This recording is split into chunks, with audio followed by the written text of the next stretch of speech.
अब ये वहां से उदाहरण ना दे करके रामायण से ये ऐसा उदाहरण दे रहा है कि जैसे कोई भोज करावे तो बोले हाँ रुक जाओ जैसे कोई भोज करावे तो उसका परिवार पंडित जी होगा, हाँ होगा एक क्षण रुकिए, क्योंकि भोज कराने वाला जो व्यक्ति होता है, ईमानदारी से बताना, भोज कराने वाला संकल्प लेने वाला एक होता है, होता कि नहीं होता है? होता है, लेकिन उस भोज में आमंत्रण होता है। तो भाई रिश्तेदार नातेदार व्यवहारी बुलाए जाते हैं कि नहीं बुलाए जाते? और आप भोज कराइए और पड़ोसी को निमंत्रण न दीजिए तो क्या वो आएगा? क्या भैया नहीं हो सकते आ जाए, नहीं इनकी तरह अगर भंडारा कराओ तो कोई खा ले, ऐसा नहीं है। इसमें भी संकल्प एक का होता है।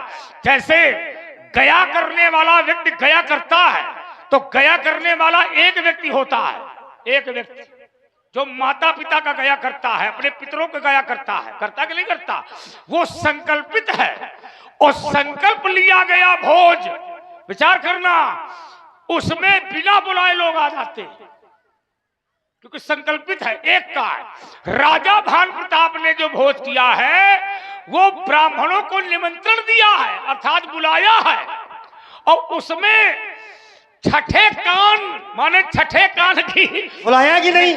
अभी मैं बात किसको बुलाया? ब्राह्मणों को, लेकिन राजा ब्राह्मणों को बुलाया, लेकिन राजा भानु प्रताप ने अपने परिवार को नहीं बुलाया। बात समझो, ब्राह्मणों का परिवार है लेकिन राजा भानु प्रताप का परिवार नहीं है वहां, और राजा भानु प्रताप के परिवार को ब्राह्मणों ने श्राप दिया। अरे भाई ये लिखा थोड़ी जाएगा कि परिवार को बुलाया, तो क्यों नहीं लिखा जाएगा? अब परिवार के लिए भी लिखा जाएगा क्या? क्यों नहीं लिखा जाएगा? ये तो कोई नियम नहीं हुआ, क्योंकि मानस कह रही है, क्योंकि राजा प्रताप भानु कैसा राजा है? फिर बीच में क्योंकि राजा भानु प्रताप अकेले कर्म कर रहा है ना, गलत न बोलो ना, नहीं चौपाई कह रही है ना, सही तुम्हें परसऊ मैं कराबे रसोई, दूसरा नहीं है इसमें। ये कहाँ की बात है? एक क्षण ये राजा भानु प्रताप के यहाँ की रसोई की बात है, तुम्हें परसऊ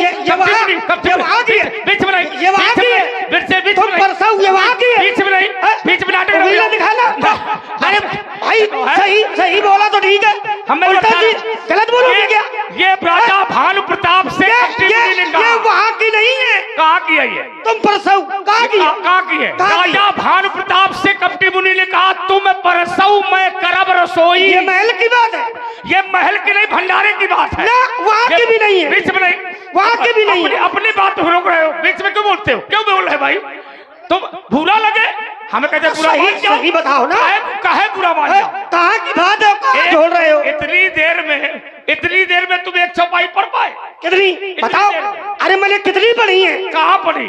कितनी बताओ? अच्छा पढ़ी नहीं मैंने? कहाँ पढ़ी? बताओ कितनी चौपाई पढ़ी है मैंने? बिन भक्त चले सुने बिन काना कर्म करे विधिनाना आनंद रहित सकल रस भोगी बिन मारी बक्ता बड़ जोगी। फिर वे बात रुक जाइए, इसको भी ले लो।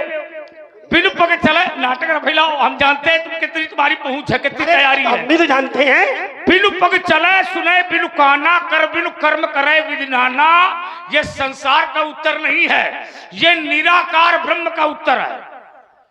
ये बिनु पग चले ये परमात्मा का उत्तर है। तो परमात्मा जब धरती में आता है, हम लोगों से रुक जाइए, बिनु पग चले सुने बिनु काना कर बिनु कर्म करे विधिनाना आनंद रहित सकल रस भोगी बिन बारी वक्तावल जोगी, ये परमात्मा का उत्तर है। और परमात्मा और जीव में अंतर है, तो अंतर तो वही है। हाँ, और मैंने जो उत्तर दिया था वो जीव का दिया था। मुखिया मुख सो चाहिए खान पान को एक, पाला ही पोसे सकल अंग तुलसी सहित विवेक। बीच में नाटक न फैलाओ, बीच में आ जाएगा। फिर भी बात जीव बस यही करते हो तुम। एक नया चिंतन है, सुनो तो इधर तो आओ ना, सुन लो, इधर तो आओ। देखो बिगाड़ रहा है कि नहीं इसकी भाई सुन लियो लोग, इसकी लोग उल्टा सीधा जब चाह करे तो सुन लिया। उल्टा सीधा बताओगे क्या? सुन ले तुम्हारी उल्टा सीधा बढ़िया ना, हम नहीं सुनेंगे। एक बात बताओ आप, सुनो तो चिढ़ाओ ना, आपने चिढ़ाओ, आपने कहा कि ब्रह्म और जीव में अंतर है, हाँ है ना? देखो बढ़िया दर्शन तो ब्रह्म और जीव में क्या अंतर है? ये इतना बेईमान है कि ये चाहता है कि जो हम बोले वही पंडित जी नहीं बोलते आपने हैं। आपने कहा कि ब्रह्म और जीव में अंतर है। हाँ तो क्योंकि क्या अंतर है? ईश्वर अंश ये बात जीव अविनाशी चेतन अमल सहज सुख राशि। ईश्वर और जीव ईश्वर के अधीन है, परम स्वतंत्र। बात समझिए न, सिर पर कोई परमात्मा और जीव में अंतर है। जीव माया के वश में है, परबस जीव सुबस भगवंता। जीव अनेक एक श्रीकंता। जीव जो है वो माया के अधीन है, फिरत सदा माया के पेरा। काल कर्म स्वभाव गुण घेरा। जीव माया के अधीन है और माया परमात्मा के अधीन है, इतना अंतर है। अब बोलो जो बोलना हो। अरे परमात्मा के अधीन माया है और जीव माया के अधीन है। अच्छा मैं कहता हूं जीव का भावार्थ आपने कहां से जोड़ा है? जीव का भावार्थ कहां से जोड़ा है? तेरी नानी से करिया। चिढ़ा ना करो। चिढ़ा क्या करो? जीव का भावार्थ, हाँ जीव का भावार्थ है आत्मा से, है ना? आत्म तत्व। आत्मा चा परमात्मा तो क्या आत्मा माया के वशीभूत है? प्रमाणित करो। तो परमात्मा ने सिद्धांत दिया, देखो क्या? आत्मा ना काटी जा सकती है, आत्मा ना जलाई जा सकती है। गीता का उपदेश दे दो थोड़ा बारा। देना पड़ेगा, देना चाहिए। इसलिए तो कहते हैं कि व्यर्थ में चिंता क्यों करते हो? ये बहुत बाचाल है ये। नैनम छिदन शस्त्राणि नैनम दहाति पावका। नैनम न तो आत्मा जलाई जा सकती है, न आत्मा को मारा जा सकता है, न तो आत्मा को काटा जा सकता है, न आत्मा को भिगोया जा सकता है। आत्मा क्या है? आत्मा ही ब्रह्म है। हम कैसे मान लें? मानना पड़ेगा। हम ऐसे कैसे मान लें? मैंने अब गीता की नहीं मानोगे? यही कह रहे, ये लोग कह रहे मान लेंगे क्या? अरे तो गीता की नहीं मानोगे? इनके अंदर अच्छा रुक जाओ, आत्मा क्या है? अच्छा एक क्षण, आत्मा, एक क्षण, आत्मा सुन लो क्यों भैया? तुम सबके अंदर आत्मा है ना? है ना? ठीक है। अब ईमानदारी से बताओ, तुम्हारे अंदर आत्मा है और वो परमात्मा है। आत्मा जब निकलेगी तो किससे मिलेगी? परमात्मा से मिलेगी कि परमात्मा आत्मा से मिलने आएगा? अच्छा परमात्मा से ही क्यों मिलेगी? बस अरे भाई आप समझा था, इसलिए मैंने कहा था कि क्योंकि वो परमात्मा का ही अंश है। ये तो हमने बताया और तो फिर उसे भी लेप रहा है। मैंने बताया था कि आत्मा है ब्रह्म। देखो है, हाँ देखो और ब्रह्म का ही अंश है जीव। अभी तुमने आइए एक अर्धाली व्यास जी मैं देता हूँ। हाँ दे दो। ऐसे कैसे? हाँ कैसे? हाँ ढूंढो। हाँ ढूंढो। ढूंढना नहीं पड़ता हमें। हाँ लाओ, देखा तो क्या है? हाँ बोले ईश्वर अंश और जीव अविनाशी। अविनाशी जीव। जीव क्या है? अविनाशी है, जिसका कभी नाश न हो वो है अविनाशी, और जो अविनाशी है वही ब्रह्म तत्व है। ईश्वर अंश और जीव अविनाशी, और चेतन अमल साज सुखो राशि। उपजही जासु और अंश ते नाना, असंभु बिरलची विष्णु भगवान। यही ब्रह्म तत्व है, और जो ब्रह्म तत्व है महाराज वही है आत्म तत्व। देखिए तर्क ये चला था कि जीव क्या ब्रह्म हो सकता है? मैंने कहा था अंतर है ना? अंतर है कि नहीं है जीव और ईश्वर में? कहा? नहीं है। बताओ। तो तुमने अभी ये चौपाई क्यों पढ़ी? क्या? ईश्वर अंश है? जीव, लो फिर अंतर नहीं है। अच्छा एक जगह पिताजी को खड़ा किया जाए, तो एक जगह पिताजी ने जिसको पैदा किया है लड़का उसको खड़ा किया जाए। भैया महान कौन है? पिताजी की लड़का कौन है बताओ? कौन महान है बताओ? पिता ले महानता समझिए। जिसने शंकर जी को पैदा किया, जिसने ब्रह्मा जी को पैदा किया, जिसने विष्णु जी को पैदा किया, वो महान है कि ब्रह्मा जी महान है? लो भाई, महान वो है जो ब्रह्मा को पैदा कर रहा है। और वो चौपाई कह रही है, क्या कह रही है? तुमने पढ़ा है कि शंभु बिरंची, तुमने पढ़ा ना कि शंभु बिरंची विष्णु भगवान, और उपजई माने पैदा हो रहे हैं, उपजई जासु अंश ते नाना। तो महान कौन है? कौन है? अब देखिए, उसी को समझना है। शंकर ब्रह्मा विष्णु महेश, इनको पैदा करने वाला वो एक है। कौन? और ये तीनों उसके रहस्य को नहीं जानते। जो पैदा कर रहा है शंकर जी को, तो शंकर ब्रह्मा विष्णु महेश उसके रहस्य को नहीं जानते। जग पेखन, मानस की चौपाइयां है, चेला बनो हमार। जग पेखन तुम देखन हारे, और विधि हरि शंभु न चावन हारे, देव न जाने मरम तुम्हारा। क्या भैया? मरम माने रहस्य।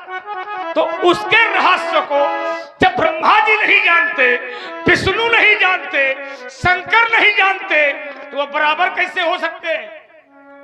वो बराबर कैसे हो सकते हैं? आप बताइए। आपने शरीर को ले लिया, शरीर ले लिया, देख लो। पिता और बेटा, यहां शरीर आ गया। पिता का शरीर अलग है, पिता से ही बेटे का शरीर है। लेकिन जब बात आत्म तत्व की होगी, तो देखो यही जीव हमारे अंदर है, यही आत्मा हमारे अंदर है, यही आत्मा तुम्हारे अंदर है, यही आत्मा सबके अंदर है। आत्मा में क्या अंतर है? और बात यही चल रही थी कि जीव और ईश्वर में क्या अंतर है। जब इस आत्मा को शरीर दे दिया जाएगा तो अंतर हो जाएगा। लेकिन ये जीव है क्या? तो है ये ब्रह्म तत्व। जैसे समय बाग्रे, जैसे आम का वृक्ष और आम के वृक्ष में फल। अब देखो, तो जैसे अब गीता में फिर कहा गया, जैसे राम और लक्ष्मण। नहीं, राम माने पेड़ और ई माने फल। ना ये शरीर हो गया, ये शरीर हो गया। लेकिन लक्ष्मण के अंदर जो आत्मा है, ये ब्रह्म का ही तत्व है। तत्व मानो तत्व, ब्रह्म का ही अंश है, और अंत में जाकर के ब्रह्म में ही मिल जाएगी। कुल मिलाकर ये वेद नहीं है, वेद के तत्व है। 51 मुद्रा है, यही ना? प्रदान कर रहे परशुराम लक्ष्मण जी के चरणों में बहुत बहुत धन्यवाद। ये वेद नहीं है। तो अब वहां अंतर नहीं करना है। देखो फिर कहा गया गीता में, ऐमेवा समय बाग्रे नान्यत यत सत सत परम। लगा दो, है ना? इसका भाव ये है कि एक समय आता है जब ये आत्मा, ये जीव आकर के मुझ में ही समाहित हो जाता है। अच्छा, संसार के पहले मैं ही था, संसार के अंत में मैं ही रहूंगा। तो महाराज ब्रह्म तत्व हमारे अंदर है, और इस तत्व में और ईश्वर में कोई अंतर देखो, अंतर हम बता नहीं है। अब उसको जबरदस्ती पे जोड़े रहो। एक बात बताओ, ब्रह्मा जी के 3 मुख है, तुम्हारे 3 है? बताओ। देखो ये शरीर हो गया, अरे फिर भी बस शरीर हो गया। मुख माने शरीर। अरे तो ब्रह्मा ब्रह्मा ब्रह्मा मुख एक क्षण शंकर जी की तो 5 है। एक क्षण रुक जाइए, 5 है ना। अभी तुमने इतनी बड़ी समाज में कहा था कि 4 अंगुलियां 5 अंगुलियां ये सब अपवाद है, तो ये नियम है। एक क्षण सुन लिया करो, तुम पता नहीं बीच में काहे बोलते हो। आप ऐसी सुन तो पूछते हो ना, इसलिए बोलते हैं। देखिए अब जैसे तुमने कहा था कि 12 महीना होना ये नियम है, पुरुषोत्तम मास अपवाद है। ईमानदारी से बताओ 12 महीने में पुरुषोत्तम मास जब आता है तो सबसे अच्छा महीना किसको माना जाता है? पुरुषोत्तम वाले को कि 12 महीने में पुरुषोत्तम को माना जाता है कि नहीं माना जाता? ये अपवाद नहीं है।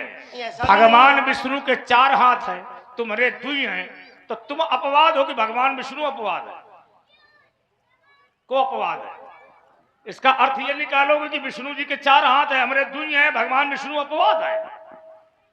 ये अर्थ निकालोगे क्या? ऐसा नहीं है। भगवान विष्णु के आज थोड़ी 4 हाथ है, वो तो जिस समय ये सृष्टि चली है, सृष्टि चली, बात सृष्टि की नहीं है। बात ये है कि मनुष्य के 2 हाथ, भगवान के 4 हाथ कह दिया जाए ये अपवाद है। तुम्हारी दृष्टि में 12 महीने, भगवान की दृष्टि में 13 महीने। भगवान की दृष्टि में नहीं है। अगर भगवान की दृष्टि में नहीं है तो ब्रह्मा ने ही तो पुरुषोत्तम मास पैदा किया है। 13वां महीना हम ही लोगों के लिए बनाया गया, तुम्हारे लिए नहीं बनाया गया। सब लोगों के लिए। 13वां महीना बनाया गया हिरण्यकश्यप को मारने के लिए, सब लोगों और तुम अगर अच्छा ये हिरण्यकश्यप है, रुक जाओ। हाँ सब लोग समझ नहीं पाते हो, इसलिए कहते हैं समझा करो हमारी बात को। सब लोगों का मतलब ये है हिरण्यकश्यप सब लोगों पर अत्याचार करता है। किस पर? सब पर ना अत्याचार। हिरण्यकश्यप ने आज तक किसी दूसरे पर अत्याचार नहीं किया। उसका अत्याचार एक सीमित था, मात्र प्रहलाद, बस उसकी एक सीमा थी, बस एक क्षण की। जैसे हिरण्याक्ष की एक सीमा थी, धरती, उस धरती तक सीमित था। केवल उसने धरती को जाकर के भिक्षा में डुबो दिया। भगवान वाराह को आना पड़ा, वाराह ने हिरण्याक्ष को मारा और वाराह चले गए। इतनी ही सीमा भगवान नरसिंह की थी। प्रहलाद को हिरण्याकश्यप ने सताया, खंभा फाड़ के नरसिंह आए, हिरण्याकश्यप का पेट फाड़ा, फाड़ करके चले गए। यही तो सीमा है। इसी तरह सबकी सीमा है। हमारी सुनने भगवान वामन का अवतार हुआ, राजा बलि के यज्ञशाला में गए, पैर से नापा, अरे वो आगे का चले गए। आगे का सीमा। आपने कहा कि केवल प्रहलाद ही शत्रु था। नहीं, ये नहीं, सीमा थी, प्रहलाद तक ही उसकी सीमा। अच्छा, हिरण्यकश्यप क्या भगवान का विरोधी नहीं था? फिर वे बात विरोधी, भाई भक्त का विरोध करने का मतलब है कि विरोधी भगवान का होना। भगवान का भक्त के कारण नहीं ना, किसके कारण है? भक्त के कारण नहीं। कारण में बताओ। क्योंकि भगवान ने उसके भाई का वध किया। किसके भाई? हिरण्यकश्यप के। हिरण्यकश्यप के भाई का नाम था हिरण्याक्ष। हाँ, वो तो पहले बता दिया। और जिस समय हिरण्याक्ष का वध किया तो हिरण्यकश्यप ने ये प्रण कर लिया कि आज के बाद मैं इसकी पूजा नहीं करूंगा। आज के बाद अगर संसार में कोई मेरा सबसे बड़ा शत्रु है तो वो है नारायण। नाम तो ले ही रहा। अब देखो, केवल सीमा प्रहलाद तक नहीं है। अगर और देखिए हिरण्यकश्यप ने किसका वध किया? हिरण्यकश्यप ने अनेक लोगों को मारा है, अनेक राजाओं को जीता है। और देखो इतना ही नहीं, हिरण्यकश्यप के घर में प्रहलाद का जन्म क्यों हुआ? ये सब बातों से कुछ तर्क नहीं निकलेगा। लखन राम राम राम। एक शब्द सुन लीजिए ध्यान से। तो ठीक, चलो जाओ। अगर गहराई शब्द का खेल है, अगर गहराई में यात्रा नहीं करना चाहते नहीं, गहराई में कोई बात नहीं, गहराई में यात्रा करिए, मुख्य बिंदु बताइए। तो मुख्य बिंदु हिरण्यकश्यप ने भगवान से विरोध किया। क्यों? क्योंकि भगवान ने हिरण्यकश्यप के भाई हिरण्याक्ष का वध किया। माध्यम कौन है ये बताओ? कौन है? भगवान माध्यम है क्या? किसके? भगवान का विरोध करने का कारण कौन है? भगवान का नहीं, हिरण्यकश्यप का विरोध। हिरण्यकश्यप ने भगवान का विरोध किया। वही मैं कह रहा हूँ कि हिरण्यकश्यप ने जो विरोध किया है उसका माध्यम किसको बनाया? भगवान को बनाया कि प्रहलाद को बनाया? भगवान को। देख लो, समझ लो। अच्छा ईमानदारी से बताओ, क्या? खंभा फाड़ करके वो आया, ये बात का विषय है। अरे तो अंतिम ये इसीलिए मैंने कहा था कि हिरण्यकश्यप के घर में प्रहलाद क्यों आया? कर रहे हो, जबरदस्ती की बात कर रहे हो। भागवत के लक्ष्य समझिए, धनुष में बाण चढ़ाना ये विषय अलग है, लेकिन जब वो भेदन करेगा तो जा कहाँ रहा है ये देखो। सुन लो मेरी। अच्छा, पहले हिरण्यकश्यप का विरोध भगवान से है कि पहले प्रहलाद का जन्म है? हाँ, भगवान एक रुपये बताओ, रुकना पड़ेगा। पहले भगवान का विरोध नहीं है, वहां पर ध्यान से सुन लीजिए, मैं जो बता रहा हूं पहले सुन लीजिए। मैंने पहले भी कहा था कि कारण में भक्त ही है। जैसे हिरण्यकश्यप इतना पढ़े लिखे होते तो इतनी खुबरी न खराब हो तुम्हारी। अरे रुक जाइए। सनत सनातन सनत नंदन ब्रह्मा के मानसिक पुत्रों ने जय और विजय को श्राप दिया था। जय और विजय को श्राप दिया था। और जय विजय कौन थे? भगवान के द्वारपाल। कौन थे वो? द्वारपाल, जय और विजय व्यासी। और जय विजय को श्राप दिया था सनकादियों ने, सनत सनातन सनत नंदन कुमारों ने, ठीक श्राप दिया था। अच्छा, श्राप क्या दिया था व्यासी? कि 3 युगों तक जो है असुर योनि को प्राप्त हो जाओ। ये भागवत का प्रसंग है। और 3 युग में, सतयुग में वो हिरण्यकश्यप बने। किसके कारण? सनकादियों के कारण। और वो सनकादिक 5-5 वर्ष के बालक थे और भगवान के भक्त थे। उन्होंने श्राप दिया था जय और विजय को। तो वही सतयुग में हिरण्यकश्यप बने, वही त्रेता में रावण कुंभकर्ण बने, और वही आने वाले द्वापर में शिशुपाल और दंत्रवत बनेंगे। बात समझो। तो वहां पर माध्यम कौन है? माध्यम है भगवान के भक्त। तो भगवान के भक्त ने ही श्राप दिया, विचार करना।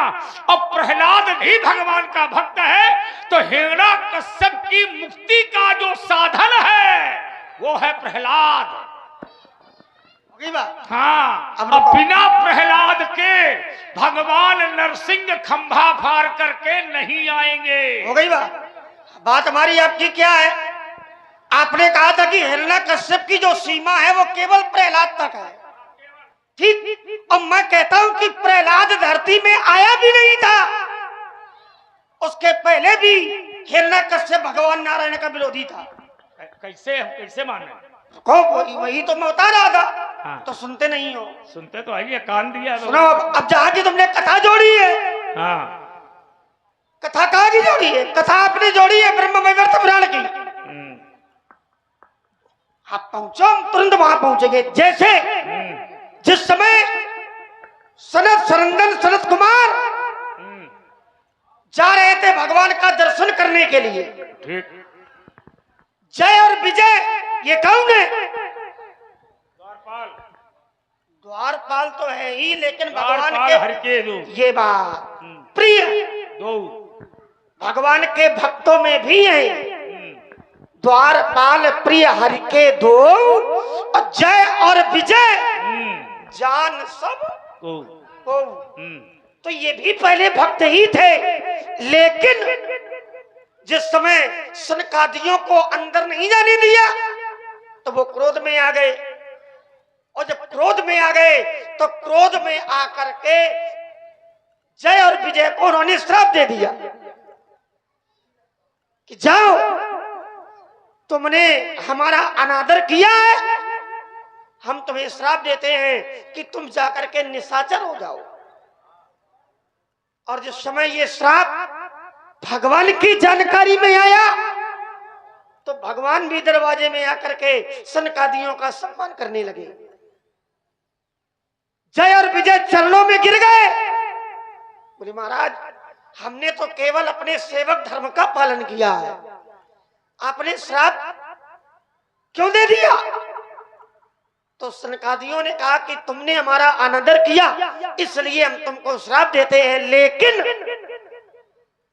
तुम सेवक धर्म का पालन कर रहे थे और भगवान के तुम प्रिय भी हो, भगवान के द्वारपाल हो, भगवान के भक्त हो तो जाओ, हम तुम्हें वरदान देते हैं कि तुम निशाचर तो बनोगे, लेकिन साधारण निशाचर नहीं बनोगे, ऐसे निशाचर बनोगे कि तुम्हारा ही राज्य होगा त्रैलोक में। तो चाहे वो हिरण्यकश्यप हिरण्याक्ष बने तो त्रैलोक में राज्य किया, और चाहे वो रावण कुंभकर्ण बने तब भी उन्हें संसार में अपना राज्य किया। और इसके बाद तीसरा कौन है, क्योंकि 3 जन्म का वरदान था। शिशुपाल और तंत्रवत कितने बार बताऊंगा तेरे तो काम। महाराज 3 युग 3 जन्म मुकुट न भये हाथे भगवाना, और जन्म 3 द्विज वचन प्रमाणा। तो 3 युगों का 3 जन्मों का वरदान उनको मिला, इसलिए 3 जन्मों में अलग अलग समय में वो निशाचर रूप में हुए। लेकिन तर्क हम लोगों का चल रहा था कि हिरण्यकश्यप का जो विरोधी है, जो सीमा है विरोध की, वो केवल प्रहलाद है। तो ऐसा नहीं है। अब आइए, विरोध कहां से हुआ? जिस समय उसका भाई हिरण्याक्ष जिस समय चारों वेदों को लेकर,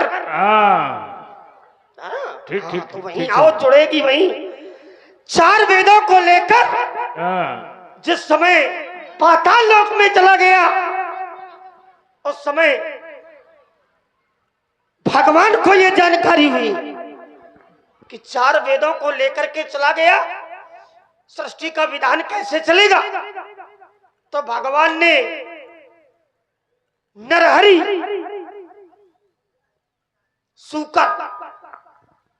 सूकर का वेश बनाया।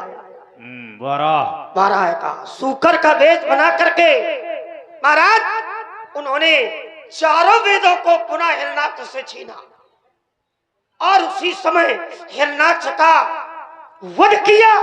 और जिस समय हिरण्यकश्यप ने सुना कि मेरे भाई का वध नारायण ने कर दिया, तो वहीं से ये प्रण कर लिया कि आज के बाद अगर मेरा सबसे बड़ा विरोधी है तो वो है नारायण, और मैं तपस्या करूंगा। तपस्या के माध्यम से मैं ऐसा वरदान प्राप्त करूंगा कि नारायण को भी युद्ध में जीत सकूं।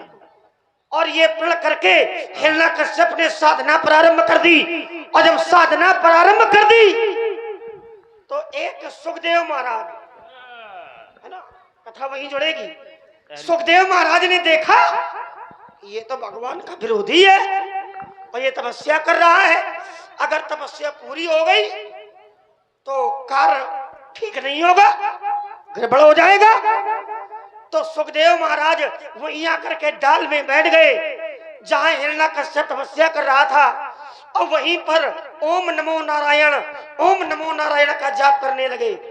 ये नाम जिस समय हिरण्यकश्यप के कान में पड़ा तो नेत्र खुल गए, क्योंकि इस नाम से हिरण्यकश्यप को विरोध था, नाम से भी विरोध था। और यही तो कह रहा था प्रहलाद से कि भगवान का नाम न लो, इसलिए विरोधी था वो, कोई जन्म से विरोधी थोड़ी था। समझाया, नहीं माना। हिरण्यकश्यप ने जिस समय देखा सुखदेव महाराज को तो उसने कहा ये स्थान ही ठीक नहीं है, स्थान छोड़ दिया, दूसरे स्थान में जाकर के तपस्या करने लगा। सुखदेव महाराज वहां पहुंच गए और वहां नमो नारायण का जाप करने लगे। हिरण्यकश्यप क्रोधित होकर के घर चलाया।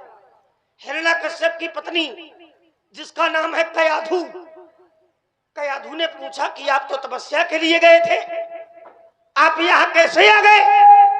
तो हिरण्यकश्यप ने बताया कि जैसे ही मैं तपस्या करने के लिए बैठा तो एक सुखदेव आया, सुखदेव महाराज आए और नमो नारायण का जाप करने लगे। कयाधु को जिस समय ये बताया तो कयाधु के मन में इतनी प्रसन्नता हुई, बोले कम से कम इस पापी के मुख से भगवान का नाम तो निकला। कयाधु